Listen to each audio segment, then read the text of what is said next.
έχετε πάθει ρε παιδιά με το. Πω, είναι σήμερα το Αγίου Βαλεντίνου.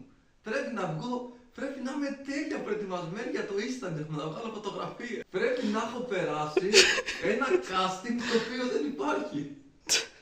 Πρέπει να βγω στον δρόμο σήμερα, πρέπει να είμαι στην τρίχα γιατί είναι σήμερα το Αγίου Βαλεντίνου. Χαλαρώστε λίγο. Τι έχετε πάθει όλοι. Λες και θα περάσει η μέρα του Βαλεντίνου και οι άλλες μέρες θα είναι μέρες μίσους, ας πούμε. Δεν θα αγαπάει ο ένας τον άλλον, φτάνει πια η αγάπη. Χαλαρώστε λίγο. Α, όχι.